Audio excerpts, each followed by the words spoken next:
Welcome to She Lancer, Mom Entrepreneur. I'm your host, Angela Olfast, otherwise known as VoiceOver Angela. In this podcast, we talk about my adventures in freelancing, my voiceover business, and everything else in between. Let's get started.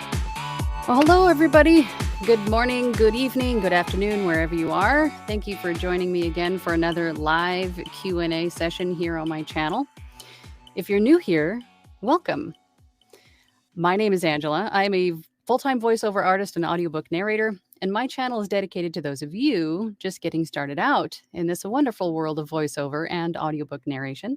And through my channel, I share with you some tips and tricks and techniques that I use every day in my own voiceover business, and I answer your questions in these weekly Q&A sessions, which I've come to love. If you're not new here, then you know that every week we have a poll. And today we're actually talking about, we have been talking about AI for a while now, right? But I wanted to touch on this today with a friend of mine because I think at this point, I think we all have different experiences with this so far. AI, namely in voiceovers. So I have my friend Eric here waiting in the green room to come in and talk to all of us today about our experiences so far with AI. But the poll was, oops, just arbitrarily clicking buttons again. Here we go. Okay. How are you feeling about AI voiceovers? So far, before I bring Eric in, I want to touch on where we are for the votes. We have 23 votes. 35% of you said you're optimistic. There's money to be made. There's money in them there hills, right? 35% of you said you're concerned. Now it's changing. 38% of you said optimistic. 33% said concerned. 4% of you said terrified. And 25% of you said not worried the trend will pass. So a lot of mixed emotions here. And I think they are all valid. And for whatever reason you consider it to be valid. But we're going to talk about how we're feeling about this and our experiences with it so far. So having said that, I'm going to take the poll question out and bring in Mr. Eric. Mr. Eric, let me put my ears on so I can hear you.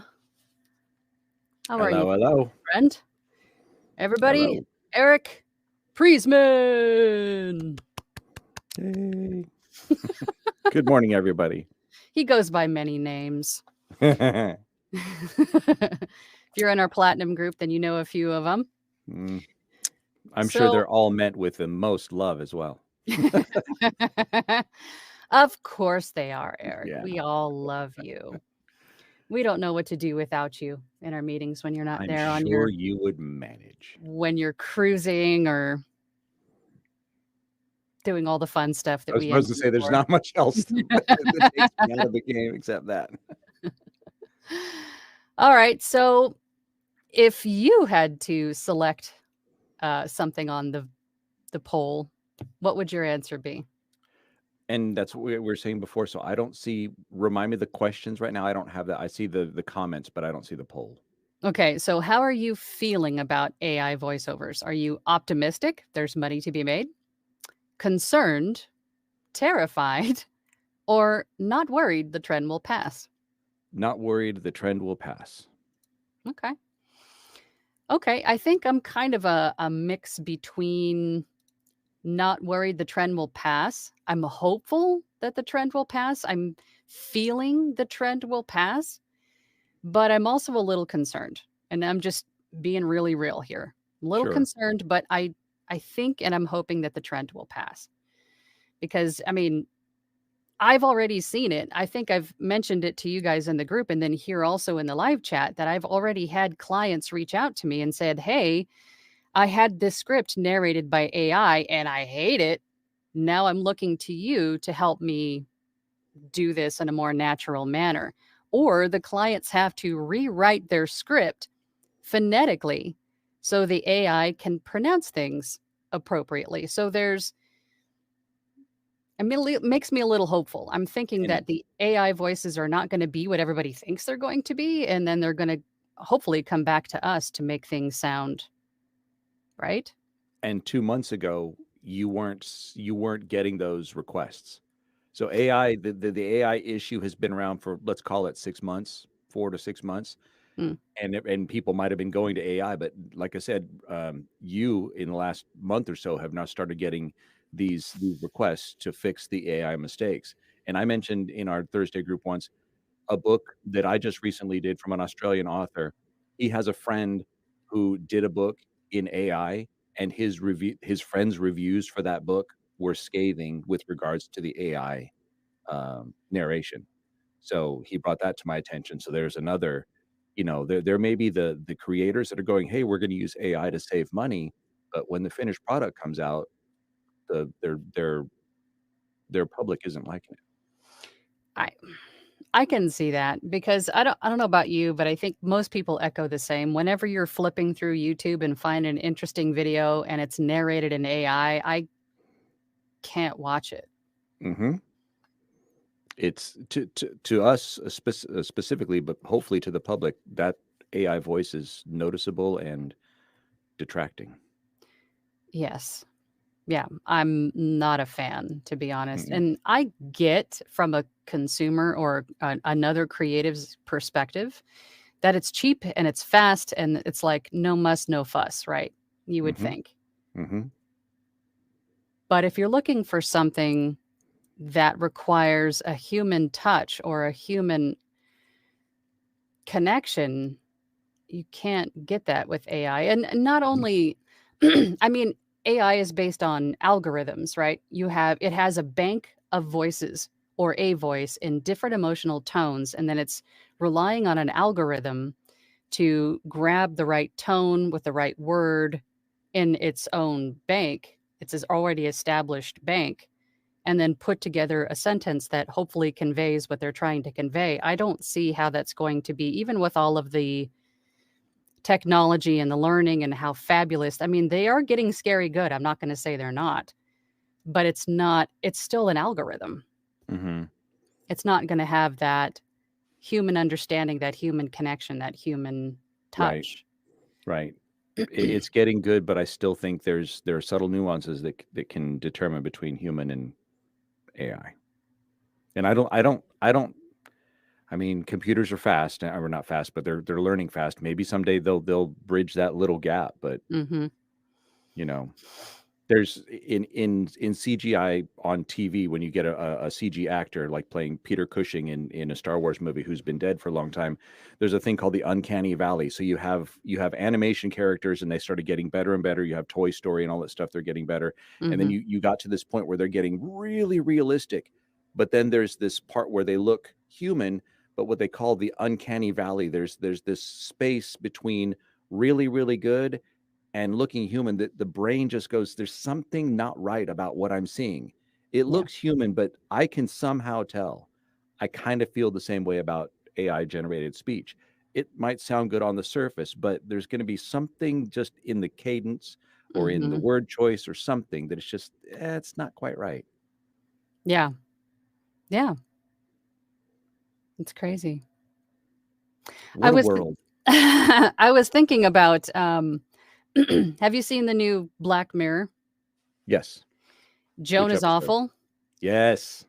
The whole AI generated Right. that blew my mind. I was like, "Oh my god." I was like, "Unsubscribe from Netflix right away." Exactly, because it could happen. I mean, it couldn't happen, but you're watching it going, how close are we to this? Right, and that's the whole point of Black Mirror, right? Is to Black go Mirror, like, right. "Holy crap," right? But that was like, "Oh my god, I never thought of that. That is Yeah. insane." Yeah. Hold Oh on, god. am I real right now? Is this am I And really may I here? point out for everybody else, if you haven't noticed Eric's shirt, I was like, "Oh my god, I love it." It's a peachy folder. Come on. You're the best, Eric. Let us know in the comments if you understand the generational reference. All right, let's hop over to the comments and see who's here. Let's see who's first in. Oh, it's our buddy Sean Lester. He says, "I'm first. I get the first question." I don't have one yet, but I am the teacher's pet today. So that's something. Thanks for doing this voiceover, Angela. Um, Thank you for being here, Sean, as always. I always appreciate all of you guys joining and contributing and joining the conversation and spending a little bit of time with me and Eric today. Yay. Hi, So Sean. Morning. let's see who's next. Tess Stalker. Hello, everyone, from beautiful, albeit warm, Dracula. I don't know if you saw me say that a couple weeks ago. How long ago was that, Tess? It's Dracula. She told me how to pronounce it, but I was like, I wanted to say Dracula, so now it's Dracula. You and everybody else. Right? Is it Tanya? She just joined our platinum group. Is it Tanya or Tanya? I don't want to say it wrong because I've known both pronunciations. Tanya, I'm hoping it's Tanya. Hi, all. I'm so glad to get to listen in to one of these live. Well, we're glad that you're here. Look forward to seeing you on Thursday.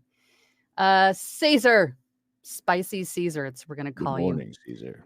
Good morning, Caesar. Hi, Angela. Starting to put my spicy voice to work and narrating my first book. I feel like AI voiceovers can go one of two ways. It'll become an automated built-in feature or it will lose popularity. I think it might get to both. I think it might become it already is in some places an automated built-in feature, but will it stay? Because I think what we're not thinking about are the end users. We're thinking about the creators that we're making this for and the ease of use, the cost effectiveness, all of these things for the creator that's using it. But what is the end user's opinion going to be about it? Yep. Just like me, just like Eric, just like anybody else who feels the same way about a YouTube video that's got AI narration, not because I'm a voice actor. They grated on my nerves even before I became a voice actor when they were, of course, at the start of AI voices, they weren't that good, but still it irritates me. There's something about it that's just unnatural and I couldn't listen to it. So how are the end users? How are these clients, these, products going to be received? Audiobooks like your author, Yeah. I don't know how well these are going to be received by the end users. So I think as I read Caesar's question prompted an answer, it's going to depend on what they use it for. Think about how many times you've dialed a business from Delta Airlines to some local thing down the street wherever you live, and they have a clearly automated IVR. And you're just listening to it going, oh my God, you're listening to it going, this is horrible, it's terrible. But the creator, the owner of that doesn't care. You're on the phone, you're going to press 1 for that, you're going to press 2 for that. It's not something they need to invest the thought or the concern about, oh my God, they don't like my IVR. You're not calling this business for the voiceover aspect. You're calling it to book a flight or whatever, so they don't care. Something longer term, a book or a long video project or something where you need the detail in it, that might be where it's more important. So you're going to have creators that are like, I just need this quick thing done, and I don't care what people think. It's not going to matter because once I have them listening to it, it's already done its purpose. So there's that.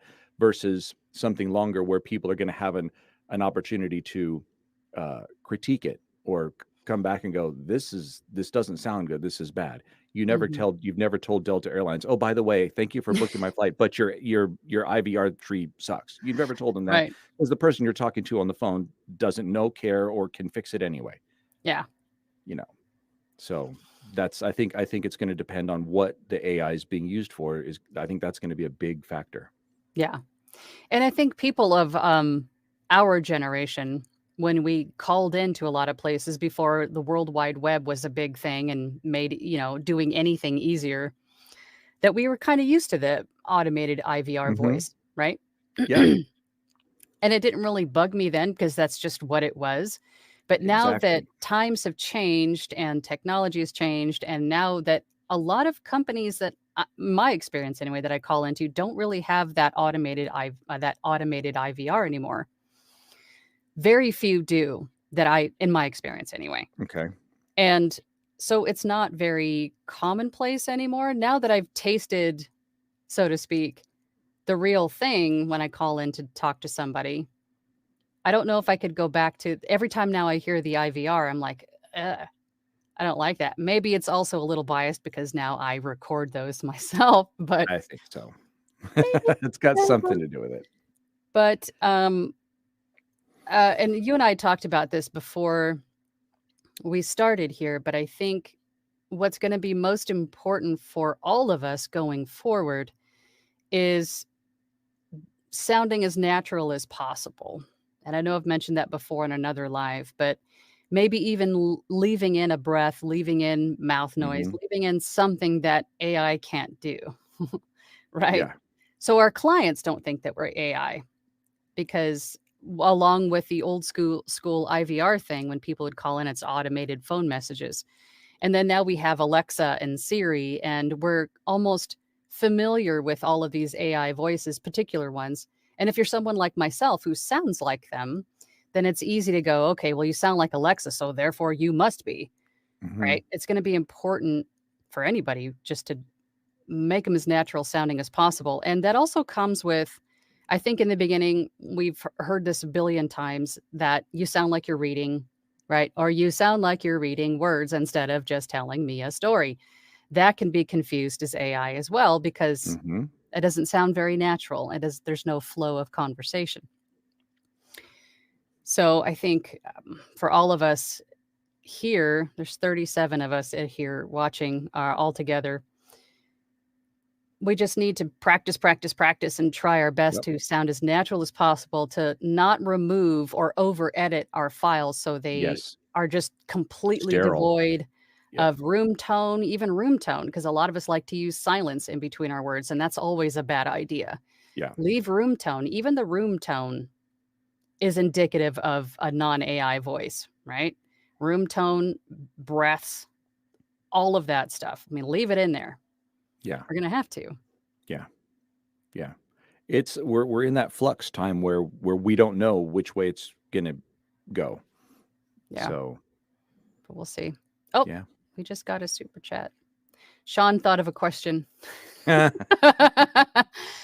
Sean says, thank you for the super chat, by the way, Sean. In my honest opinion, AI will eliminate the need for mediocre VO talent. Should we think of it as just another competitor? How can I be better than the computer? Well, you already have an advantage over the computer in that you are human. So give Yeah. it the human touch. Be human. Sound human. I wouldn't think of it as a competitor. I think of it kind of what just Eric was just saying about, it's going to take, and I've heard it used this way before, but like the low hanging fruit, like for the clients who don't really care how their end result is received. It's just fulfilling a purpose. It's just Right. fulfilling a need. It's not meant to do anything other than that.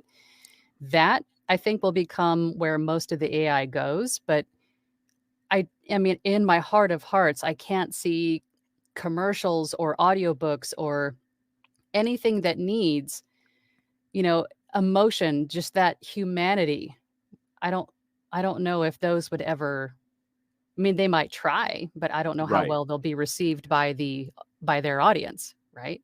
Exactly the point. Yeah. They'll try. Again, the AI right now is very sparkly and shiny for the creator. I Yeah. think the vast majority of the customers are going, maybe not so much. Yeah. And not only with voiceover, but AI is starting to take over and ruffle a lot of feathers with not only writers and photographers, but a few other creators as well. So I think all of the creatives are sort of standing up and saying, let's pump the brakes on this AI thing. And I think Yeah. a lot of people, I'm hoping a lot of people will start to get in line with that and support the creatives that this is affecting. And Yeah. hopefully, I'm hoping we'll do something about it. Regulate it, something. Regulators. Mount up. Mount up. Generational. Right. Showing All our right. age. That's okay. I'm old. I'm fine with it. Okay. Where did we go? Brianna. Brianna Yeah. Waybright. This is Annie. Hello, Annie. I was scared Morning. at first, but I've watched a lot of videos on the fundamentals of how AI works, and it just isn't at a point where it is even capable of understanding the nuances of speech. Perfectly said. Perfectly said, Annie. I agree with you. Eric. Hmm. Hmm. No, she's nail and head have been met. And then Caesar says, either way, it will never fully replace human voiceover for things that require more nuanced performances. Yeah. See, we're getting everybody's circling around the Uh-huh. same thought. Yeah. It's all about the nuance. Yeah, I think that is, and I think everybody else understands that aspect, and which is why not a whole lot of you said terrified in the poll. Because now we're down to 2%. 2% of you said terrified out of 42 votes, so maybe one person. So I I wouldn't say be terrified, but oh, another thing we need to touch on that we spoke about earlier is I've um, all of the concern I've seen in my Facebook groups that I belong to about people being called out as being AI. Like the clients, they submit the order and the client uploads their file into some sort of an AI detector site. And it says, oh, this is 80% probability that this is AI or 100% probability that this is AI. And I think that is just kind of weird and scary, first and foremost. But I think that also goes back to how you edit your file. If the clients are doing Mhm. this and you have no breath, no room tone, nothing indicative of being human, then this site that detects AI is going to probably more than likely say that you're AI because it's probably looking for those little aspects in your file to determine if it's artificially created or not. I would think. Yeah. Yeah. Interesting. We've heard lots of examples where it's very easy to overprocess. Yes. Mhm. And not just that, but, not just the room tone and the breaths and stuff like that, but if you're putting too much effects on your voice too, Hmm. like, noise suppression. If you put too much noise suppression on your audio, then that takes out the warmth of your voice and makes you sound tinny Yeah. or artificial. So that Yeah. could definitely be another factor too. Yeah. Oh, we just got another super chat. Hold on. Super chat.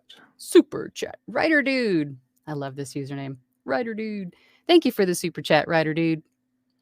One advantage for humans is that it is easier for a human to do several variations of a script. Yes, yes, tweak it to fit what is really needed.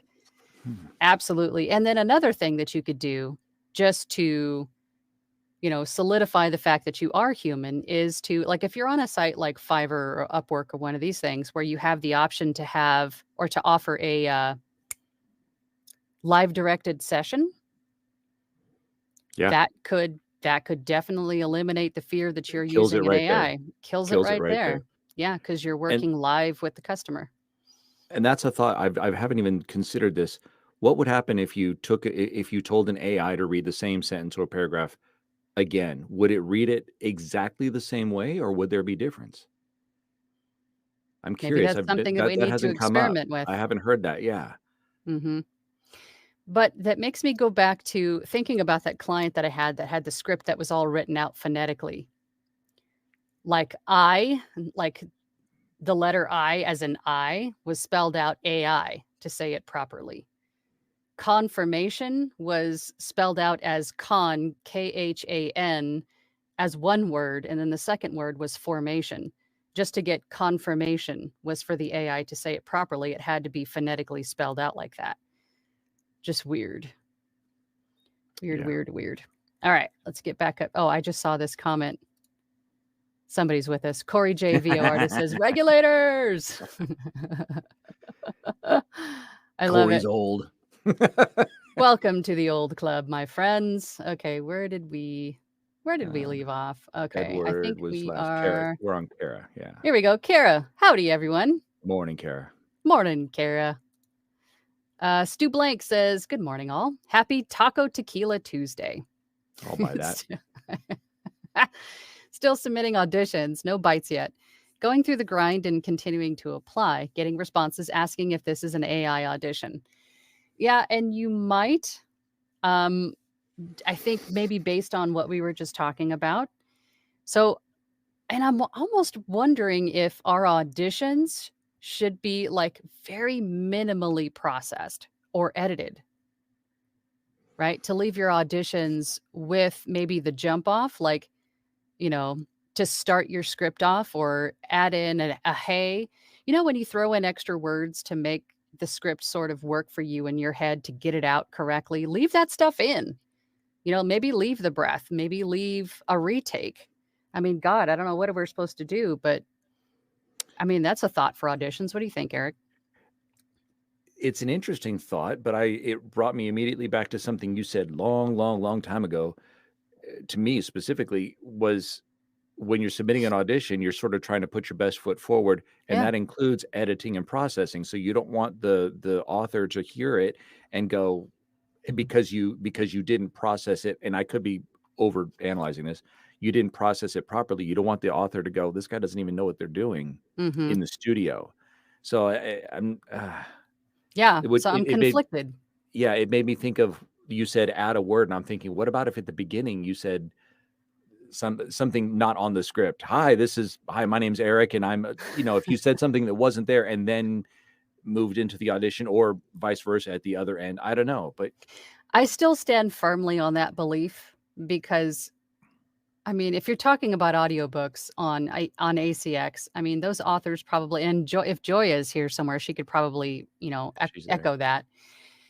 But they see hundreds of auditions. I'm sure they can't Yeah. even get through all of them. So even if Yeah. they hit play and there's a 30-second wait before the narration starts, or Next. a dog barking next door, they're not even going to listen to it. So I Yeah. still firmly stand on, have it sound like the final product for an audiobook audition.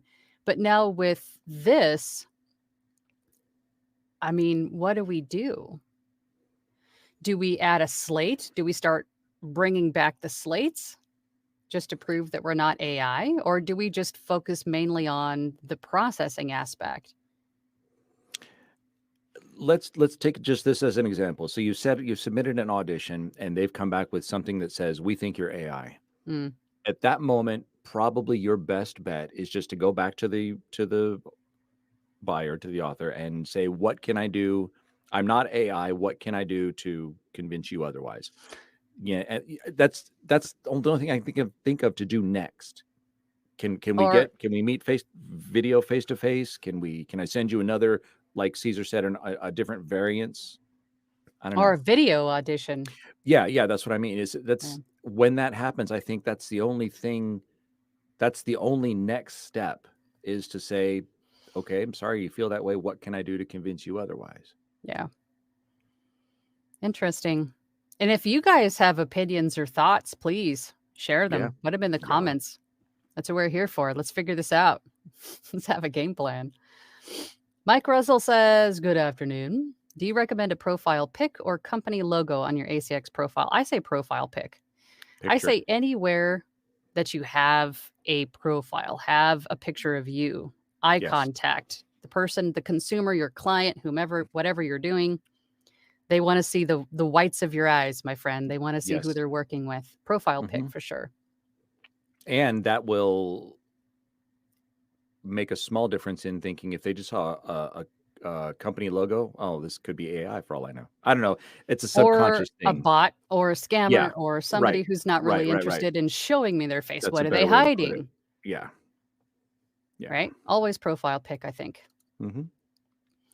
Deanna Forseth says, hi, sweet Angela. Well, hello, sweet Deanna. Your life is the same as another, but I'll watch this later. Oh, you lost today. She flipped it. Deanna, at least tell her you flipped a coin, and she, it was a 50-50 thing. That's funny. That's okay. Team playback or team replay, right? It's As we delayed say. gratification. She's saving the best for last. There you go. See, Eric? All right. You got to look at the bright side. Brianna says, or Annie says, I used ChatGPT to write the bare bones of some scripts for my new meditation YouTube channel, and it was a huge help. That's a great idea. That's a great idea. I mean, AI in all its variations is not, I don't think, is a bad thing. I just think there needs to be a little bit of regulation and some, like, how we can use it, because I mean, as we know, with some, there's software out there that can just listen to you for 3 seconds and then replicate your voice. There's the deep fake voice. There's all of this stuff that is sort of on the nefarious side of things. I mean, if we could just kind of, I don't know, make it a little bit more regulated and protect creators a little bit better, I think I wouldn't have a problem with it. It's meant to be helpful, not to completely upturn everything and everything, everybody and everything creative. Yeah. right? Well, oh, Joya says the cruise director. So she is here. Good Woohoo! morning. Jim Cecil says we will, as a group, be squeezed. Unfortunately, many folks don't care about quality and they just buy cheap. Yeah, and I think that's true for, like Eric was saying later, personal opinion that the creators that just don't like it doesn't really have any other purpose. The voiceover doesn't have any other purpose than just to fit, one silly thing that doesn't really even matter. Like emotion and connection, all those things just don't matter. It's just fulfilling a purpose. But everything else that does require that, I think voice actors are going to be the way to go. Yeah, but you're right. There are going to be some companies where that's going to be applicable for them, but maybe a small fraction, I would hope. Pamela says, good day, y'all. Good Morning, day, Pam. Pamela. Good to see you. Mary's also here. Good morning. Happy Morning. Tuesday.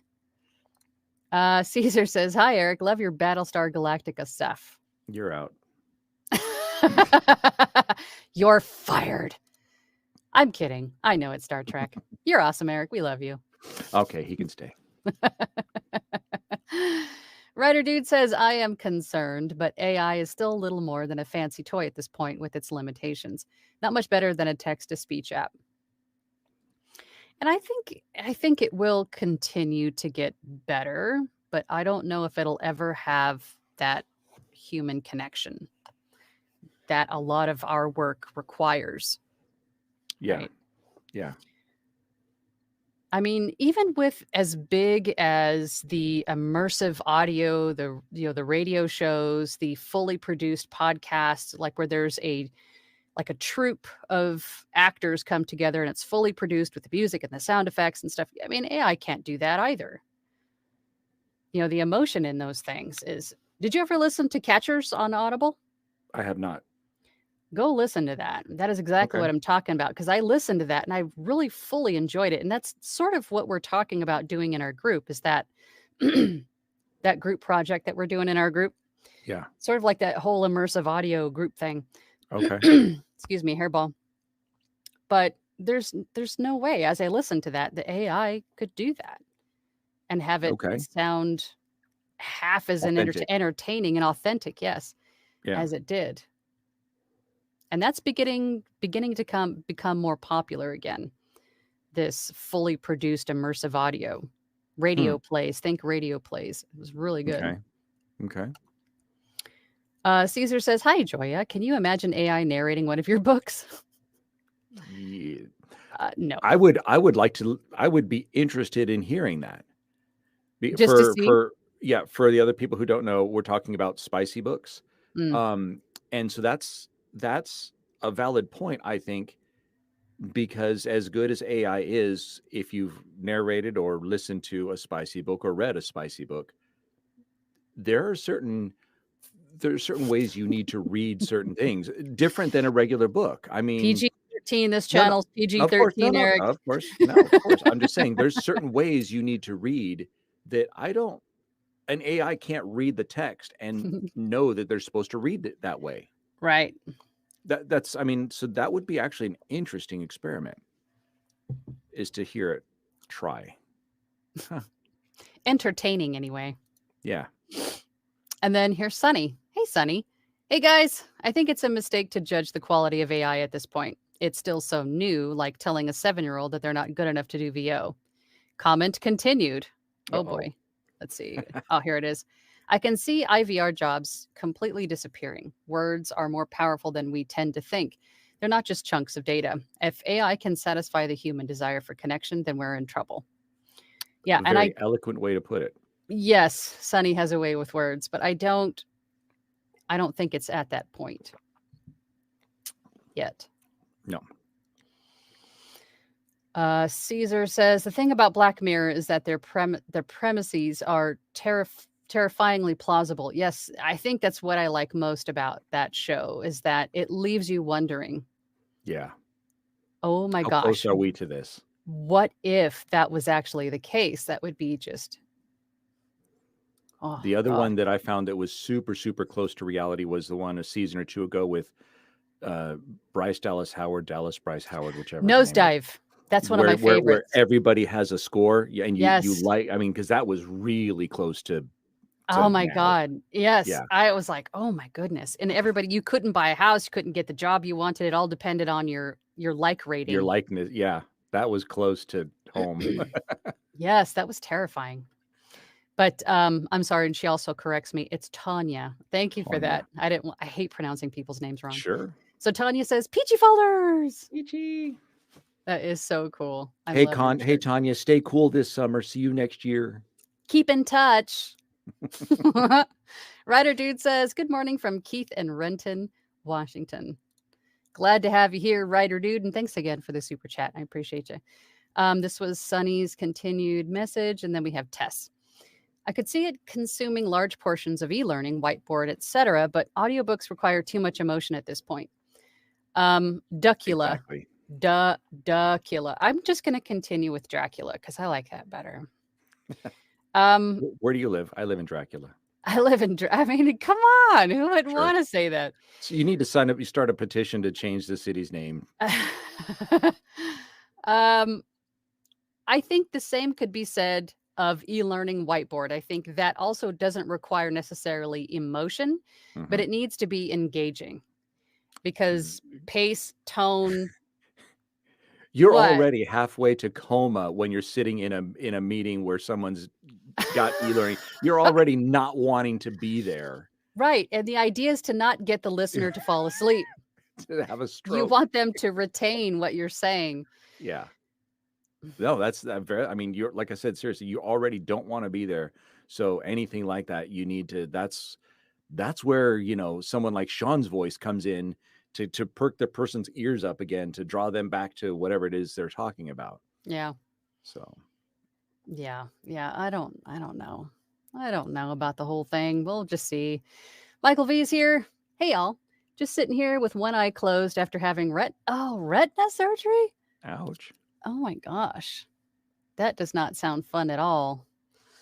Well, hopefully you have a patch on and you're like a pirate. Yarr. I would. I would.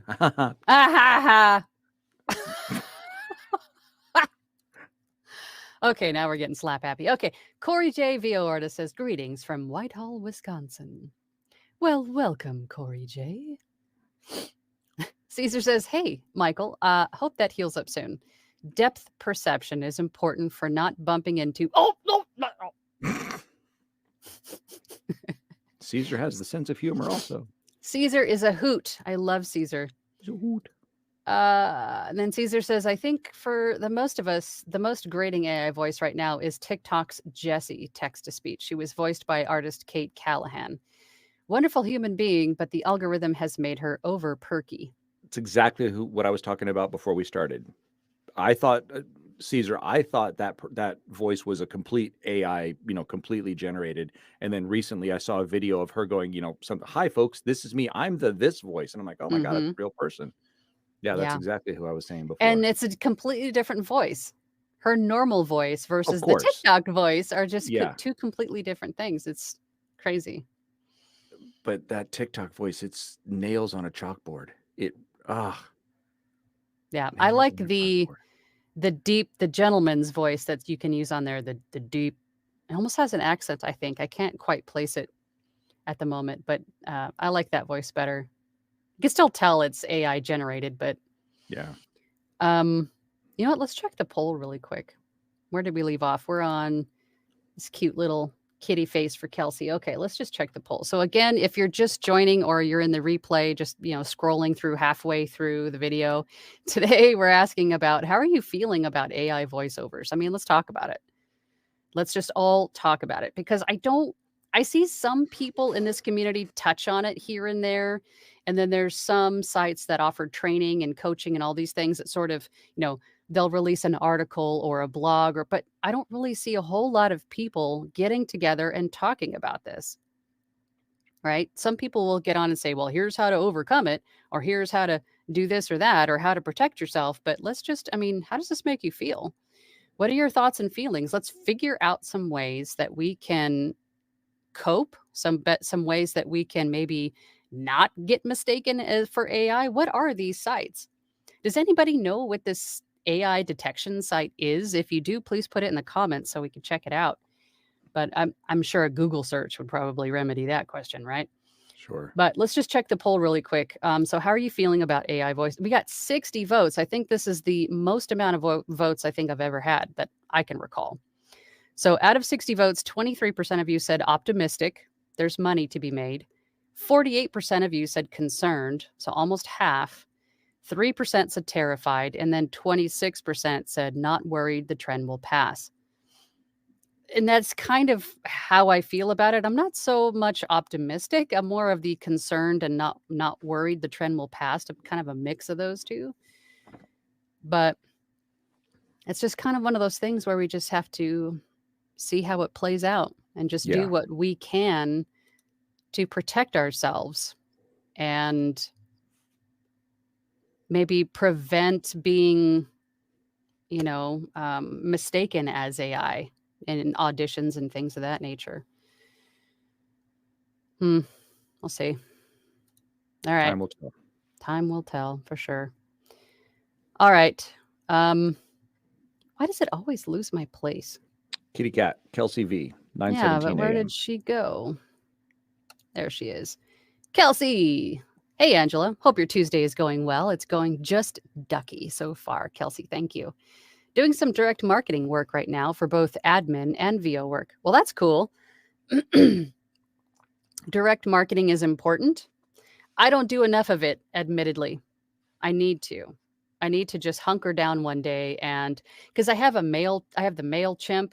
I don't even know if I want to keep that. I know there's several other ways to email market, like other tools, online tools that you can use for that, like CRMs and such. But do you do email marketing, I Eric? don't.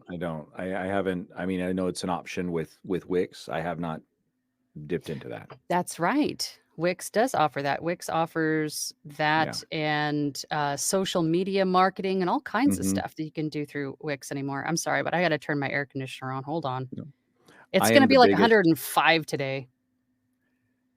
Sorry, go ahead. lovely Phoenix. Yeah, I know. I'm the biggest one of the biggest offenders of poor self-marketing. Poor marketing. I just there's so many things that I should need to do. Mm. And my biggest reason is I don't get a lot of it. I don't understand it, or I don't know.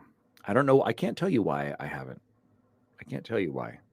Some intimidation's going on. Because it's work. I mean, I'm not saying that you're afraid of work, but I mean, No, it's I just know something you're not else to wrong. learn. It's something else to You're not learn wrong. and Yeah. figure out. It's like getting into Fiverr for the first time. Everything's foreign. You don't know what the heck you're doing, what's right, what's wrong, I don't know. Yeah. But that's definitely a topic that we need to discuss, I think, at some point. Yeah. Caesar, the only time when AI should be concerning is when they become self-aware. Yeah. Voice my TikTok videos, Hal. I'm sorry, Dave. I cannot do that.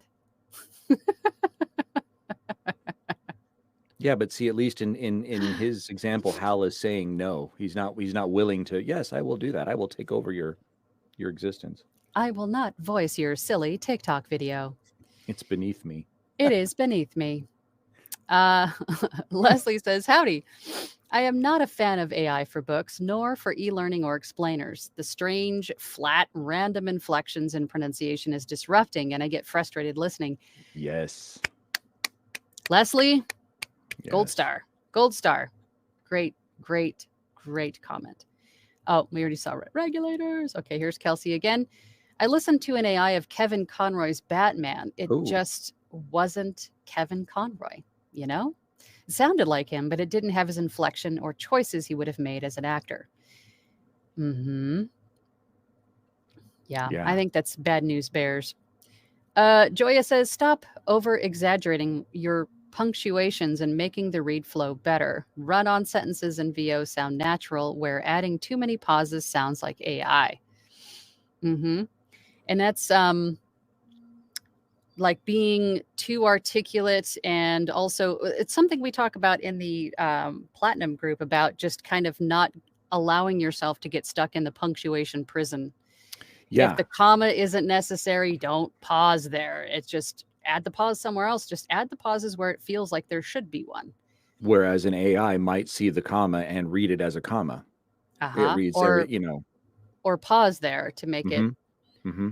Yeah, so change it up and read, because the written word is not the same as the spoken word. They're two different things. Said it many times. Many times. So read it or narrate it as you feel it best sounds, verbally, out loud. Right? Does that make sense? I Yeah. feel like I'm just... No. Mm-mm. Okay. Good point, Joya.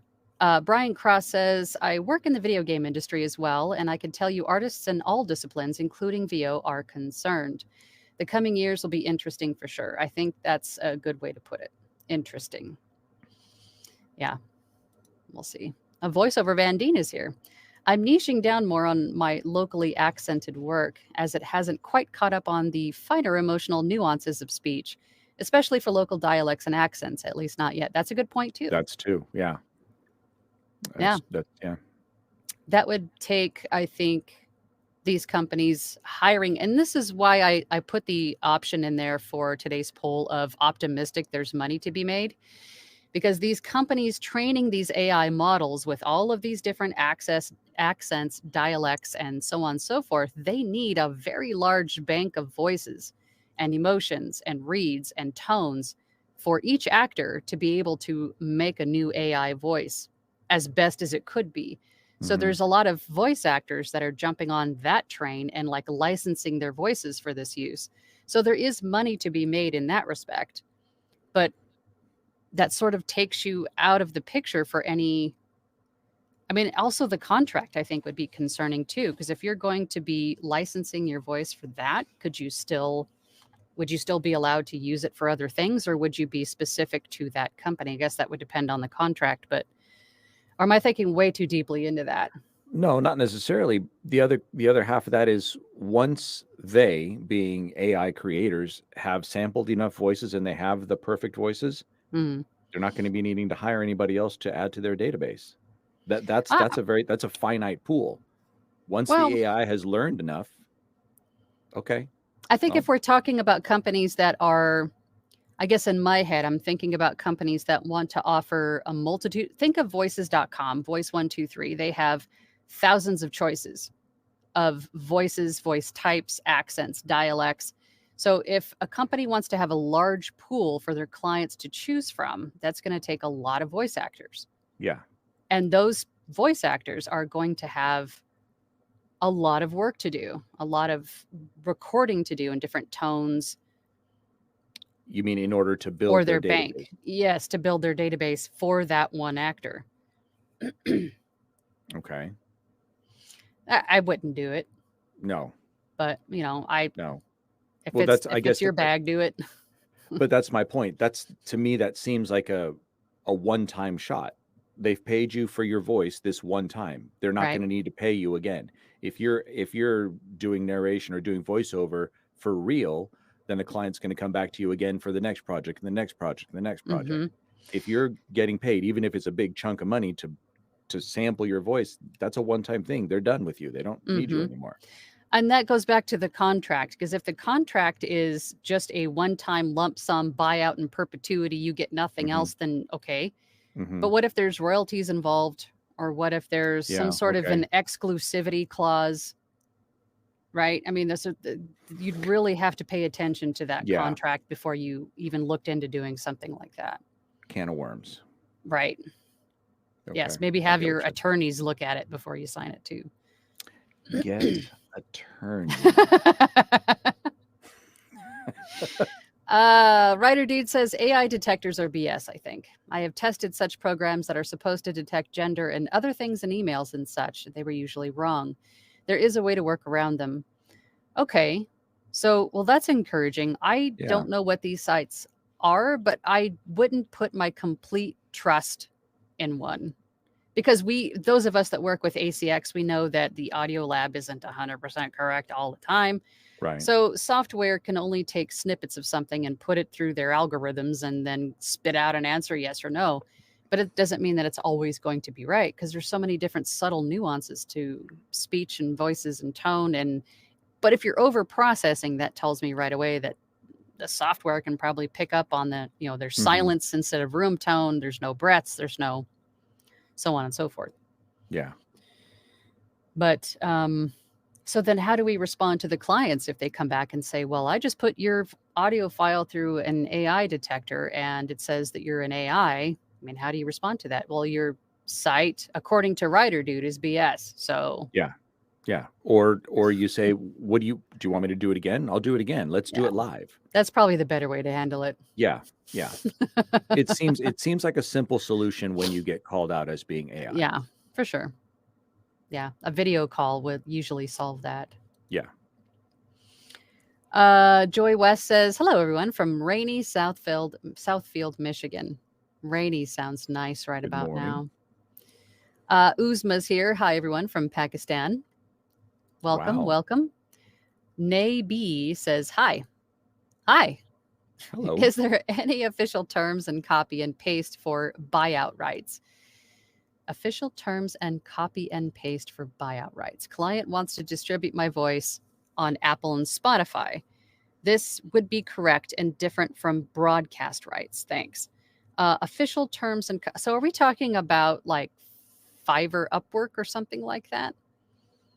Or are we talking about where buyout rights? So Or is she talking about, is there a place where I can copy and paste for their here are the, maybe, I don't know if she's talking about that. If she's looking for official terms for I don't.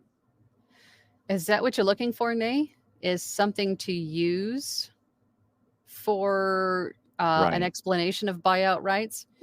I would think, in my experience, most of the clients who needed this kind of thing would supply me with something to sign in that respect. And then it's usually in the form of an NDA plus some other things.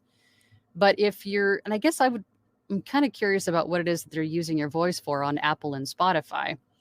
But this sounds like it could be something, maybe I'm just overthinking it, but it could be something bigger than we're thinking it could be.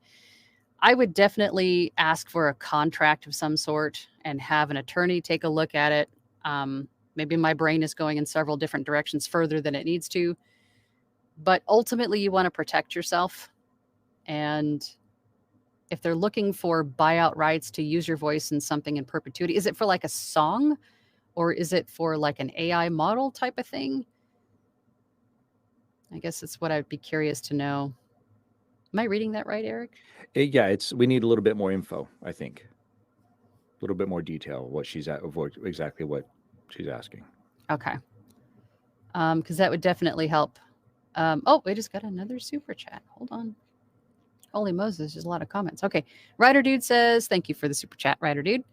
If a client suspects you of using AI, you can also send them a copy of the raw file. For those of us that keep a raw file, I know not everybody does, but you're right. If you keep the raw file with all the and the breaths and the retakes in it, then sure, absolutely. So maybe that's another good thing that another good, best practice that we should start doing. If you don't already keep a raw file of the unedited, unprocessed file, maybe you should start. Yes, that seems like an absolute. There should be no. I don't care if it's a 10-second long snippet. You should always keep your original file. Yep, it's a good idea. Trudette. All right, where did we leave off? We are Kamikaze. Happy Tuesday, Angela. Happy Tuesday, Kamikaze. Joya says AI sucks. Most authors want the acting mixed in with character voices and storytelling put to the fullest. No AI voiceovers. We'll say it again for the people in the back, Joya. No AI voiceovers. That's right. Double kicks. Hello all, Melbourne, Florida here. Drummer diversifying into voiceover field. Brand new and excited. Well, welcome. Wow. Welcome. Step up to the mic, drummer. Mm-hmm. Jim Cecil, video auditions? No. Then I'd have to get dressed, comb my hair, shave, etc. Yuck. I feel the same. I rarely wear makeup on my face. I just don't like it, never have. So I would feel the same way. I would probably feel compelled to look all nicey nice, and it's just too much work, Jim. I'm right there with you. But ultimately, I think the better idea, maybe not the video auditions, I think the better way to go is probably to have a maybe just keep the backup raw file of an audition. So if we're talking audiobook auditions, have it polished and sounding like the final product. This is what I believe you should do. I mean, you do what you want to do, but and then if the author says, hey, this sounds like you could be AI, then send them the raw version of what you had just sent them so they can see the difference between raw, polished, right? That's the absolute simplest. It's better Yeah. than what we said before. That's the simplest solution. Yeah, for sure. So if you don't keep a raw copy, maybe it's time you should. And Jim, you don't have to get dressed. You just need a shirt. You don't have to comb your hair because you're putting headphones on, and you don't have to shave. So There you go. and you don't have to shower because they can't smell you through the That's true. video anyway. There's no smell-o-vision yet. Not yet, anyway. Caesar says, I'm with Joya. Death to AI voiceovers. We only want meat popsicles. You guys are goofy, and I love you. You realize AI is reading all this, and they know we're plotting against it. So this is how the uprising starts, people. We're going to have Skynet Matrix interrupting our program here in a minute. Hasn't no one seen?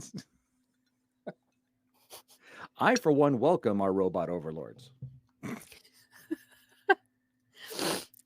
Nikki B says, perhaps AI could spell the end of those articles, videos that I'm seeing that try to paint this as an easy side hustle rather than something that truly requires dedication and effort. That would be hilarious. Yes. You're looking to make some quick money with the side hustle? You want to make $1,000 per hour? Yeah. I hate those. Tony says, greetings from Ireland. Hope you're all keeping well out there in voiceover land. Yes, I would be concerned about how voice AI is going to be used and developed as it gets better over time. We shall see. Yeah, and I think that's kind of where I sit for the most part. We'll just have to wait and see. But in the interim, maybe do what we can to protect ourselves and be ready for any kind of objections or confrontations or ways to protect ourselves from being exploited, or be proactive and be prepared, like everything that we're talking about today about live direction and having the raw backup file. But I mean, only time will tell as to where this goes. So I'm just going to keep trucking along. I know Eric is too. Yep. We'll just see what happens. Joy says, I use Audacity and haven't had any problems. In fact, I just got a part in a Teenage Mutant Ninja Turtle comic to YouTube gig. Turtle Pro power. bono. Turtle power. But a great way to get on the map, for sure. And make sure that they also credit you on that channel. If, at the bottom of the video description, in the description, that they go voice actors, voices by. Yeah. Because that in and of itself, if you're doing it pro bono, definitely make sure that they are crediting you. Writer Dude says, I once created an answering machine message that sounded like AI about 32 or 33 years ago. Another reason why I have little faith in AI detectors at this point. I do AI voices at least a few times a week for mostly video games and like short films and stuff like that. But I've never had anybody request an AI sounding IVR. That would be interesting. When they can just go out and get an AI. Right. Speech Hunter is a great username too. I've shopping for narration coaching. One has the student send in recordings to the coach who sends an evaluation. The student sends a new recording, new evaluation, no live interaction, no any opinions. I know some coaches who do that just for the sake of time. I think some coaches will do one-on-one time with you and work like do live readings with you and things like that. And I do know coaches that, for time's sake, when you have everything situated, do a narration and then send it to me, and then I'll send you back an evaluation. I mean, everybody's different, long story short. So not all of them are that way, but some do it that way. Oh, everybody's different. Caesar says AI detection, saying a human voice is 80% AI sounds like something an AI would say. Right tracks. Good morning, Angela and all. Which method do you find more efficient in audiobook production? Record one chapter or edit one chapter? Or record all chapters first, then go back and edit? I think you could do it either way you wanted to, whatever way works for you. Because as I've said before, with me, it depends on the season, really. Because if it's hot, the air conditioner's on and I would rather not record with the air conditioner on. I'll wait for it to be off. So I'm kind of just recording when I can in between the air conditioner being on. So if it's off and I record a chapter and then it turns on, then I edit that chapter. It all depends on what I've got going on. Whatever works best for you, whatever way works better for you. How Okay. do you do it, Eric? I do it daily. Like today will be a recording day, and I'll record for a few hours, and then tomorrow would be the editing day or another recording day or whatever. But I try and break it up because too much of one thing, recording or editing, just turns your brain to mush. You just like, oh, I'm editing my 6th chapter today or something like that. So a little bit of back and forth just to keep it fresh. That's what I do to break up the monotony, I guess. Yeah. So again, Yeah, whichever way it's works whichever. works best for you. Yeah. There Plus, isn't really a right way to do it. if I have recorded a few chapters and then I edit those chapters, it's more fresh in my mind. I remember the chapter more versus let's say you recorded for a week straight to get a book done Monday through Friday, and then the following Monday you go back and you start editing what you recorded the previous Monday. To me, the memory of the chapter helps. Oh, I remember reading this. I remember this part of the story or whatever. It's versus completely cold. It matters to me. Speech Hunter says, I'm shopping. Oh, we just saw that one, didn't we? Yeah, they retyped it. Pamela says, can AI read a really hot and bothered chapter?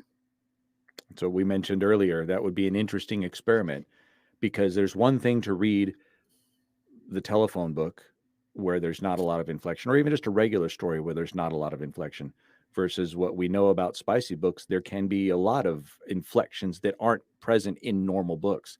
It would be fascinating to hear an AI read a hot and bothered chapter, I think. I think it would be funny. Joya says to Caesar, no, I tried AI reading my books and Hell HE no. double hockey sticks. No, AI makes spicy sound like Sesame Street. Right. Okay. I can see. Oh my God. Bring that Joya. to Thursday. Bring that to a Thursday sometime. Maybe that's an exercise that we could try just for funsies. Narrate a chapter of Joya's book as AI. Caesar says, hey, what if I did the Kat Callahan thing? She did the TikTok text to speech voice and submitted my voice to an AI made specifically for spicy reads. Nah, I agree with you. I don't think it'll work. It's just not the same, Caesar. All voice, no echo. Watched Pacino, Al, in the 2002 movie Simone the other night. A bit campy, but 20 years ahead of its time, literally. Is that I haven't seen it. Do you know what he's referring to? No. I haven't seen that one. Is there some AI in it? Oh, yeah. It's not Simone. It's on the logo. It's Sim1. Sim1? Simulation. Or are you saying watched Pacino? Is it Al, or are you saying AI? No. It's a movie he's in, but it is a futuristic movie for the time, whatever. Because like I said, the title is Sim1. It's the female character is, I think, not a real character, so she's a simulation. Sim, all caps, 1, comes across as Simone. Yeah. Okay. Yeah, I'm not Yeah. familiar with that one. Rings a distant bell. Maybe I'll have to go check that out. Caesar says to Joya, "Oh, I know. I tried it on my Kindle app. It was hilarious."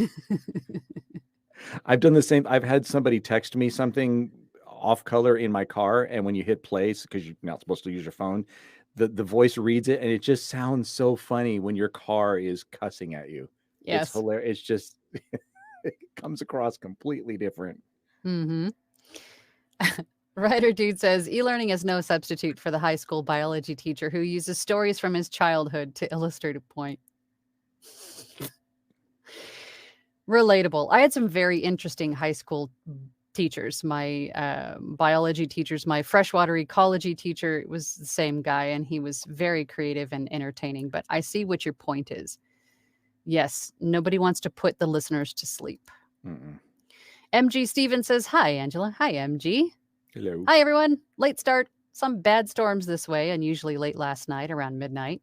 For me, it's always disappointing when I come across an AI voice. They're jarringly obvious. Yeah. Same. Joy says, "I do see where AI can be helpful for those who either don't speak English or speak it very well. Creators use it to speak in their place in their e-learning videos." Yes, I've actually had that rings a bell. I had somebody tell me that recently too.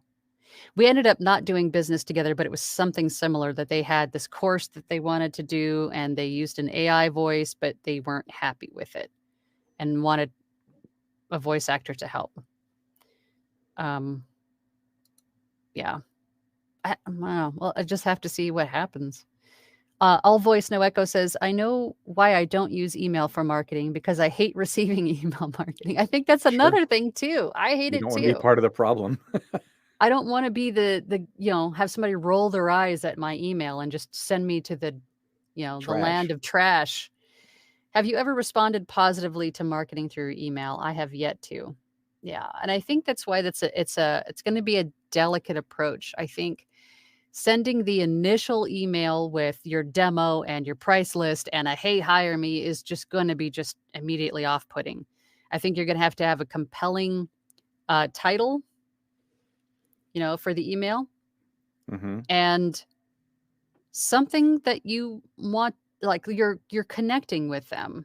So you're going to have to probably learn a little bit about them and go, "Hey, I saw that your kid is in jujitsu," and Well, I don't. these direct email marketing things. Is it a shotgun approach? They just send out your email to just like literally everybody, or does to use the term some AI figure out who to send it to that's slightly relevant? Well, You know what I mean? you could do it one of two ways. You could either spend the time yourself on Google, LinkedIn, social media platforms to find specific people that you Okay. think could be the right person to reach out to, and Okay. then email them directly, not as a shotgun, but individual emails to Okay. a particular person.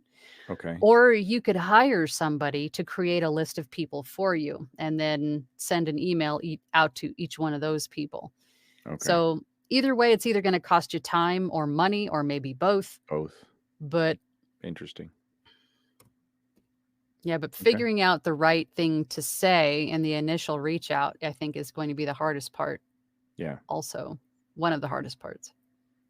Hmm. Voiceover Van Deen says, "Not sure what happened to this comment. For anyone who thinks they can identify an A voice, try Googling Faith, first AI that can cry. That's a top tier AI from 3 years ago, and I couldn't tell." And you know Oh. what? You keep your frog, Voiceover Van Deen. I don't want the frog. He's visiting me today, and I don't like it. He needs to stay at your house. Okay, Faith, first AI that can cry. And I don't know what happened to the comment either. I didn't see it. No, I haven't seen it either. Faith, first AI that can cry. First AI that can cry. I'm gonna check that out. Thank you I for also. sharing that. BB Homebody. I can't listen to AI long without turning it off. Same. Humans still have the edge for now, anyway. Wonderland Steam. They would have to pay me millions to capture my voice like that. It would be I- hard to figure out a dollar amount for that. It would be hard to put a well, think figure about it on this that. way: they're gonna have to pay you enough. Excuse me. They're gonna have to. Yeah, the voices I got are the the frog. frogs visiting you now. They're gonna have to pay me enough that I don't have to keep doing what I'm doing since you took my job away from me. But not only that, but like in perpetuity. I mean, then you have no control over what you're saying and who you're saying it to. It makes me feel really oogie. I don't like it. But some people are fine with it, and that's okay too. Sunny says, forgot where I heard this, but in the future, books could be licensed so that anyone can use their voice to train AI and produce a book. Then the author and voiceover artist can receive royalties from sales. Books, but in the future, Is this what Apple was doing? Wasn't Apple doing something with AI voices and I don't. audiobooks? I don't know. I'm not a fan of Apple. I don't follow what Apple does. I don't know. I honestly don't know. Well, now we're gonna get a lot of Apple fans Apple hate. pissed off at you. Apple, yeah. I heard that somewhere too, Sonny, but I'm not sure where I heard that. Oh boy, is that Geoc? Geoc? Z123? It may reach 115 to 118 this Jesus. weekend here in the Sacramento Valley of Northern California. This happens sometime in July, August, even early September, but very rarely even for late June. Yeah, I think summer started late this year, and I am very accustomed to 120 Yeah. degrees here in Arizona for sure. And I grew up in Southern California, so I'm used to the heat, but I'm used to it cooling down at night. It does not here. It stays hot Yeah. pretty much all day, all night, which really stinks. I don't want to jinx it, but we've had a late start here. It's barely reaching the 90s yet. So I love it, but yeah, it's been a few degrees cooler than it should be. Yeah, we're almost into July, and this is Mhm. the first week so far that we've been in triple digits, which is sort of odd. Yeah. I don't want to screw anything Yeah, up now, exactly. but Exactly. Caesar says, I think buyout rights are exclusive ownership of a particular output. Yes, but I wanted to make sure that we fully understood the question that they were asking, Yeah.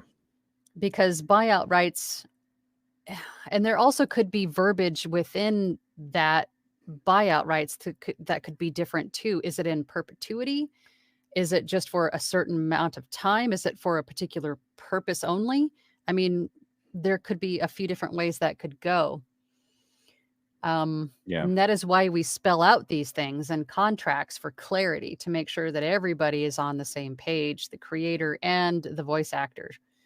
So if I were to sell my voice for a particular thing and only a particular thing, then that would be in a contract and only for a particular amount of time in a particular region, right? I mean, you could really break that down To me, just the words buyout rights is just a simple way of, and I could be completely wrong, a simple way of just saying, I have it, I get it, it's mine, period. No right. ifs, ands, or buts, nothing else. I own it to do whatever I want with it. Mm-hmm. And you're right, and you could go a step further and really determine particular terms of how Yeah. much you own, how long you own it for, Yeah. and where you can use it. Yeah. Oh, look, we have a Facebook user. Who is this? This is Jacob Katana from Facebook. Hello, VO Hello, Jacob. comrades. I just heard that you said that clients can use a program to detect AI in the audio sample. Is that right? That's what I understand. I don't know what this site is, but I've heard it a few times now where in our Facebook group circles where people have said, hey, this client just uploaded my audio file into this AI detection site, which I don't know if it's 100% accurate anyway. But then it tells them, hey, this audio file is 80% AI, probability of being AI, or it's 100% AI. But I think what that site is doing is just taking a snippet or two of that audio file and going, okay, there's no room tone, it's complete silence, or there's no breaths, there's no mouth noise, there's nothing in here that makes this human, right? So I think in their case, that software is probably picking up on a little bit of over processing and over editing, maybe. But to answer your question, yes, from what I understand, there is a site that does that. I'm not sure what it's called or where it is, but I don't know.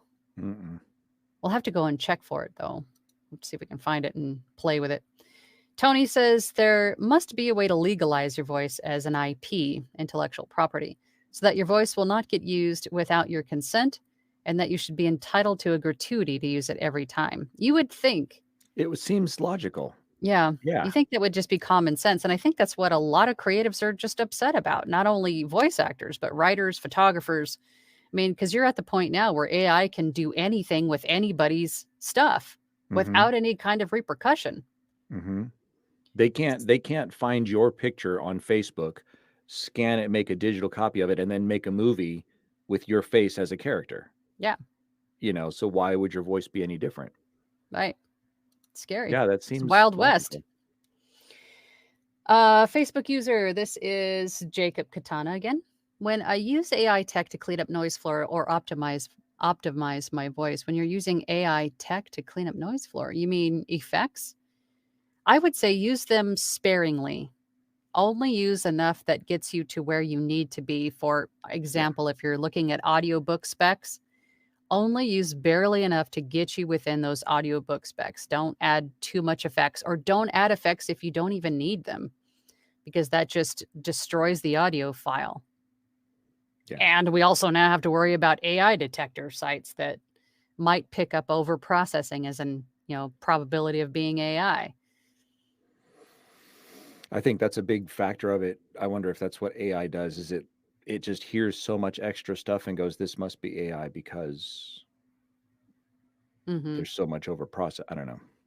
Yeah. Nay says, yes, it's for a song album. Oh, okay. I think I've been in a similar situation, and I've just charged them my full rights, like everything that I had to offer. I gave them the full shebang, which covered them for advertising, being online. I mean, if you really want to break it down and have a contract and you get like royalties and stuff, or you just want to do full buyout rights, it's going to be a big number.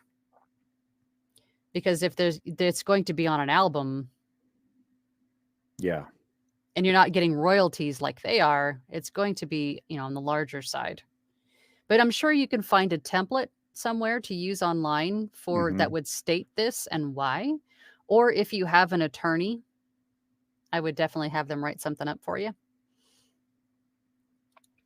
Writer Dude says Gravy for the Brain has a lot of info on contracts, royalties, buyouts. There you go. Gravy for the Brain. And there's a handful of these sites out there. Gravy for the Brain's one for great information. Narrator's Roadmap is another site for great information. What's the other one I'm thinking of?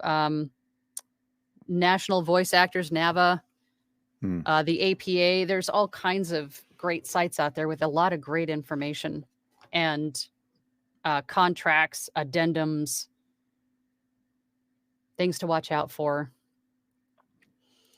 Thank you for that, Writer Dude. Caesar says, at an AB, if it's for an exclusive ownership, perhaps look into how Epidemic Sound works. I think some artists have sold exclusivity rights to their songs through that. Oh, that's a great place to look at. Yeah. Epidemic Sound, any of those sites that that allow you to upload a sound bite or something of that nature, and then you get royalties off of it. There could be something that you could, like how the rights are broken down for those, that you could figure out the verbiage that you'll need for your own rights template, perhaps, to give you an idea of what you might need. It's a good idea, Caesar. Writer Dude to Caesar, and while we're at it, death to jar sauce. What is jar sauce? What am I missing? I don't know. Does that have anything to do with Gravy for the Brain? Is that another site? Oh, is that what we're talking about? Jar sauce. I don't know. Funny. I love funny people. We're just goofy here. Okay, Facebook user. This is also Jacob Katana. I just don't get it right, probably. But do you mean using AI for doing the speech, or just cleaning up with AI tech? And is this also already an action to be claimed using AI? By the way, is there any noise floor cleaning plugin powered by I? Okay, ahead, so Eric. I'm confusing. He's using the term AI a lot for things that he's referring to for just your DAW. Yeah. RX or something like that. So I wonder if he's confused about the two. Yeah. Yeah, your effects are one thing. Your effects are programs or plugins that you use within your DAW to perform a specific function to audio files. I wouldn't necessarily call it AI. It is a computer software function, Yeah. but I think Some of it's built into your AI. I mean, some of it's built into your DAW, and some of it you can buy as add-ons to your DAW, like and we're RX or Isotope and stuff like that. and when we're talking about we're talking about AI doing the speech. We're talking about AI models duplication. They're duplicating your voice or stealing your voice or training an AI model with your voice, deep faking your voice using AI. That is what we're referring to. We're not talking about Mhm. effects or plugins. We're talking about using your voice or AI in general, the AI voice movement in general. Yeah. That's what we talk about. Sunny says the Google AI and ChatGPT have both passed the Turing test, text-based. I'm sure there's a race going on to pass the conversational Turing test. Yeah, we'll see. We'll see. We'll see where it goes. All right. Oh, God, it's been an hour and 20 minutes. Okay, let's zoom through these last Yep. few comments and then we'll wrap. All right.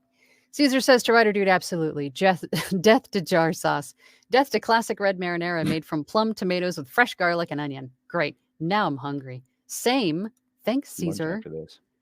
Arshel says it will take a little time, but there will be also an efficient AI voice detector that shows the AI typical phrases, pronunciation, etc. I think there will at some point, but then that would take a lot of training for that model with all the new AI models that are being trained. I think that in and of itself might take a while, but yeah, I'm sure there will be at some point. But don't worry, we have an eye on AI. Musical Neptunian says AI would make Mills and Boone into a platonic romance. I think it would for any kind of spice, for sure.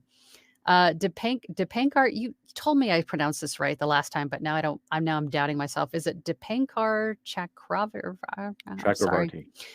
Okay, Mr. Eric. I'm guessing. Okay. He says, Angela, I think no matter how much AI progresses, it's never going to go so close that it'll replace a human. And that there'll be more demand for AI voice over a human voice seems improbable to me. I feel the same, but you never know how these things are going to go. I mean, it might be a flash in the pan for a while, and then people might go, you know what, this isn't really, I mean, it's cheap, but I mean, does it really do what we need it to? Is it really Right. evoking the emotion Right. or the call to action or whatever it is that we need it to do? Is it really doing that? No? Okay.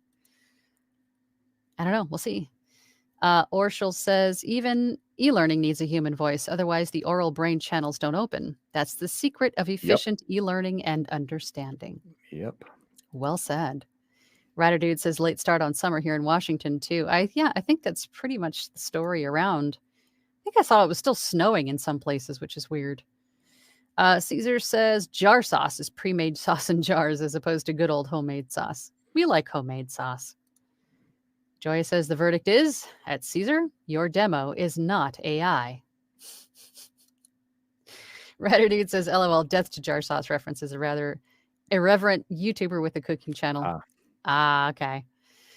All right, you guys. God, I hate to leave comments undone, but we've really got to go. I think I don't know. How do you have a few more minutes, Eric? Yes, absolutely. There's only right. about half a dozen or so more comments. Okay, let's just run through these really quick. I am not a cat, says on the noise floor topic. Question: any recommendation for my first mic pre? I plan recording my own audiobook. I don't want noises. I don't want a noise. The most important thing if you're going to record any audiobook is a quiet, well-treated space.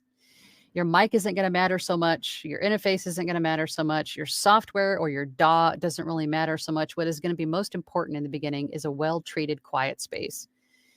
Soft surfaces on the walls. I mean, I have a lot of videos here on my channel that I go through all of this stuff, but that's going to be the most important thing. Otherwise, you're going to have echo. You're going to have a dead sounding room. It's going to sound like you're in a cathedral, depending on your space. So make sure that you treat it well. And the other plugins that you may need, use sparingly if you even need them. Anything to add to that, Eric? Nope. Negative. Ditto.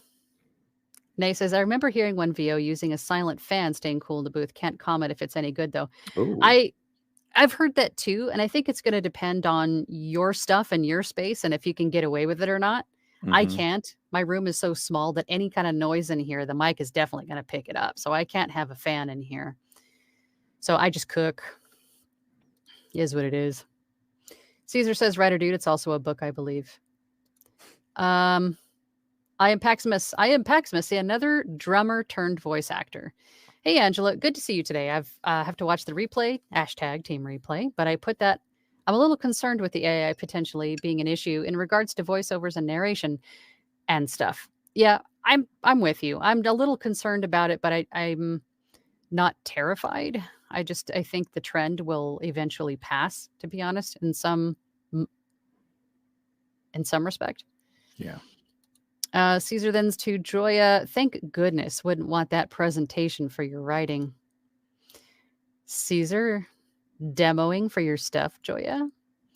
Julio speaks. How do you feel about the AI being used for the intro in the new Marvel show Secret Invasion? I think artistically it makes sense, but I feel bad for the source of their art. I do too. I don't like Yeah. that at all. When I read the article that it was AI, and that was before I watched the first episode, and then so I knew, and then it's just bad timing with what's going on with the writer's strike. So it's just bad timing.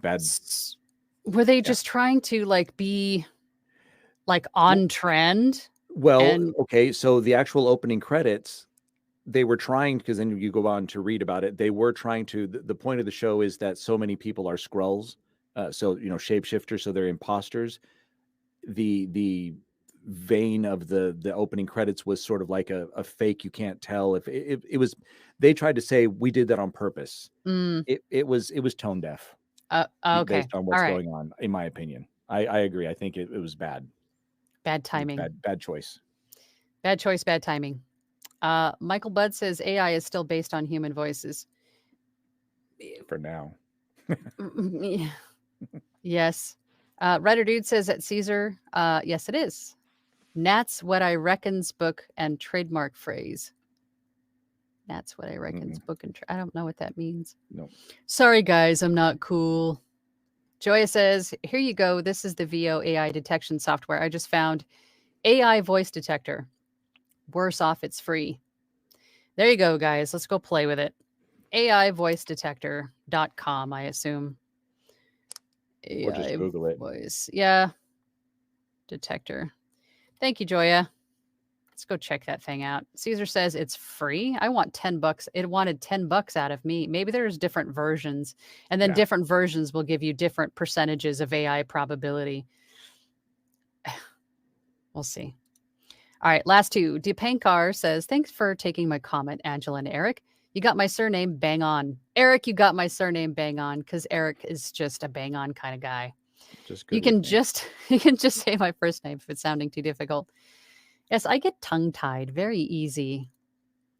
Thank you for that. Joya says, Caesar contracted for my stuff, Miss Angela. Thursday. Okay. All right, Caesar, I made her husband blush, apparently. Oh, okay. All right, last comment. I am not a cat says Hollywood has always been tone deaf, unfortunately.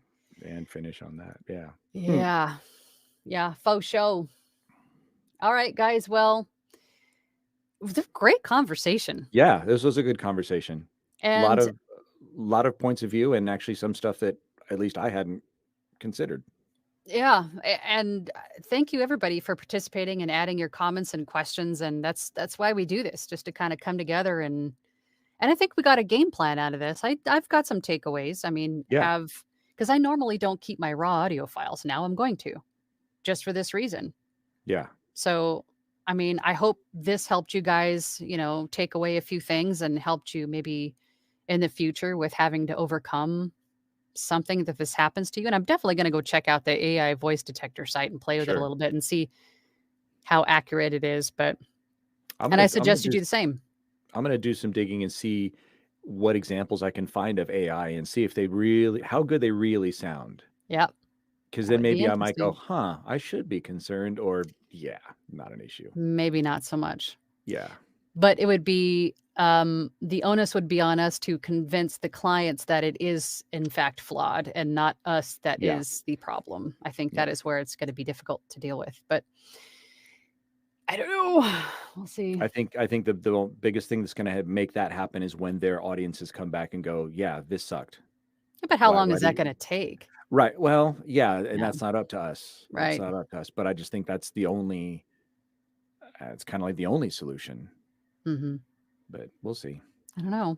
We'll see. I'm just going to stay positive and just keep trucking along. And I would hope that you guys are too. And we'll just see whatever happens. But Eric Priessman, again, also another fellow voice actor and audiobook narrator. If you're interested in reaching out to Eric, if you're watching this on Team Replay and love his voice and want him to narrate a book for you, Eric, please share. How can people get in touch with you? Very simple. It's enterprisevoiceover.com.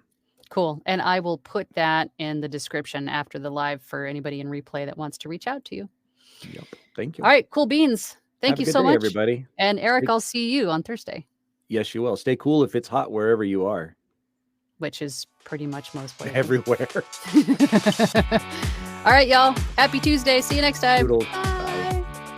Thank you so much for listening today. I really appreciate it. If you have an extra moment, please feel free to leave a review. We'll see you next time.